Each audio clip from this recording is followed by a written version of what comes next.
गणेश जी और सुचित्रा।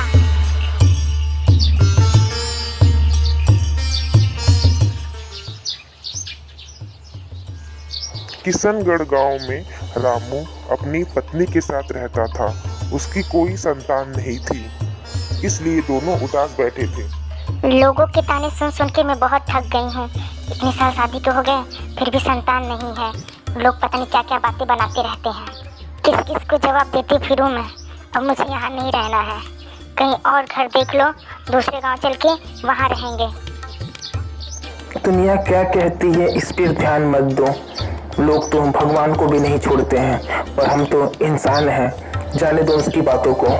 जाने तो मैं हर बार देती हूँ, पर क्या करूँ, दुनिया खोद खोद के एक ही बात सामने आती रहती है। नहीं रहना है मुझे यहाँ पे, कहीं और देखो घर। अपना गांव छोड़ के कहाँ जाएंगे? किराए के घर में? हाँ, इतनी आमदनी है कि किराया भर पाएंगे? बताओ तुम्हें। पर फिर भी तुम्हारी परेशानी मुझसे देखी नहीं जा रही हो। देखता हूँ मैं किसी और गांव में एक नया घर। पर मुझे नहीं लगता कि तुम दूसरे गांव में भी रह पाओगी, क्योंकि जैसे लोग यहाँ पर हैं वैसे वहाँ पे भी मिलेंगे। रामू अपनी पत्नी को समझाता है, फिर दूसरे दिन तैयार होकर दूसरे गांव में एक नया घर ढूंढने के लिए जाता है।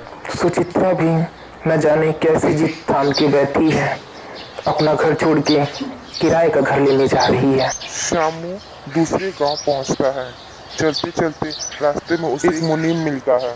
मुनीम पूछता है, क्यों भाया, तुम तो इस गांव के नहीं रखते हो, क्या बात है तुम्हारी इस गांव में आने का कारण? मेरा नाम श्यामू है, मुझे एक किराए का मकान चाहिए था। मैं किशनगढ़ गांव से आया हूँ। क्या आप किसी को जानते हैं जहाँ मुझे किराए का मकान मिल सके? मेरे पास एक मकान खाली पड़ा है, चाहो तो आप उसमें रह सकते हो, बोलिए। अरे भाई, तुम्हारी बहुत मेहरबानी होगी, जरा मुझे वो मकान दिखा दो। किराया भी बता देना, मैं आज ही शिफ्ट हो जाऊंगा।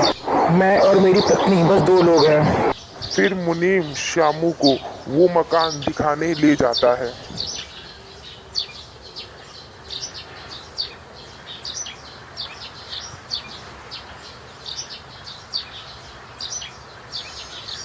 देखो भाया, ये रहा मकान। आओ मैं तुम्हें ये मकान अंदर से भी दिखा देता हूँ। अंदर से ये ऐसा है, यहाँ पे कुछ सामान भी है, आवश्यकता अनुसार आप इसका इस्तेमाल कर सकते हैं। ये घर अंदर और बाहर दोनों ही तरफ से बहुत ही अच्छा है। मैं आज ही अपनी पत्नी के साथ यहाँ शिफ्ट हो जाता हूँ, उसे दिखा भी देता हूँ। देखो, यही है हमारा अपना नया किराए का मकान। घर तो बहुत अच्छा है जी, बाहर से भी अंदर से भी। अब यहाँ 2 पल सुकून तो मिलेगा। हाँ, एक मुनीम का है ये घर, वही आया था दिखाने के लिए मुझे पसंद आ गया तो मैंने हाँ कर दी। अब यहाँ तुम शांति से रह सकती हो। और फिर अगले दिन सुचित्रा से मिलने के लिए सुचित्रा की पड़ोसन आती है। आप लोग यहाँ नए आए हैं?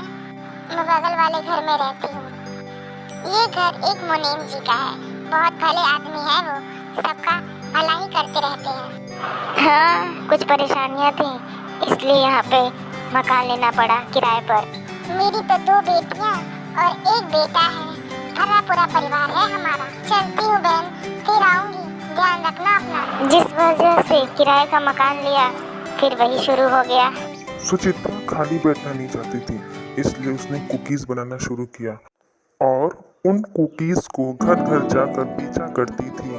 कुकीज से सुचित्रा को बहुत फायदा होने लगा था। लोगों को उसकी कुकीज पसंद आ रही थी, उसकी आमदनी दोगुनी हो गई थी और वो रोज कुकीज बनाने लगी। आमदनी तो बढ़ गई है, अब ईश्वर एक और कमी पूरी कर दे तो मेरा परिवार पूरा हो जाएगा। एक दिन सुचित्रा को बहुत प्यास लगी थी, तो वो एक कुएं के पास पहुंची। उसने देखा कि कुएं से बाल्टी अपने आप ऊपर नीचे हो रही। वो डर गई और कहने लगी, अरे कोई है क्या यहाँ पे? तभी गणेश जी प्रकट होते हैं और सुचित्रा से कहते हैं कि मुझे बहुत भूख लगी है, तुम्हारे पास कुछ है तो मुझे खाने को दे दो। सुचित्रा के पास आखिरी वही कुकीज बची थी, उसने वही कुकीज गणेश जी को खाने को दी। गणेश जी ने भरपेट कुकीज खाया और कहा, तुम्हारा भोजन बहुत ही स्वादिष्ट था, मेरा पेट भर गया, मांगो, क्या मांगना चाहती हो? मैं क्या मांगूं? किसके लिए मांगूं? मेरी कोई संतान नहीं है। यह सुनते ही गणेश जी एक लड़की को लाते हैं और उस लड़की को वो सुचित्रा को दे देते हैं। सुचित्रा उस लड़की को पाकर बहुत खुश होती है और गणेश जी का धन्यवाद करती है। कहती है कि आपने मेरी सोनी गोद को भर दिया। गणेश जी ने कहा, तुम्हारे भोजन ने मुझे तृप्त कर दिया। और यह कहकर गणेश जी चले जाते हैं। सुचित्रा ने उस लड़की को गले से लगा लिया और कहा कि तुम अब हमारी बेटी हो। सुचित्रा का पति भी उस लड़की को देख के बहुत खुश था और वे खुशी खुशी पुनः अपने पुराने घर उस लड़की को लेकर चले जाते हैं। अब हमारा परिवार पूरा हुआ। अब मुझे किसी के भी ताने सुनने नहीं पड़ेंगे। पसंद आए तो लाइक, शेयर और सब्सक्राइब करें।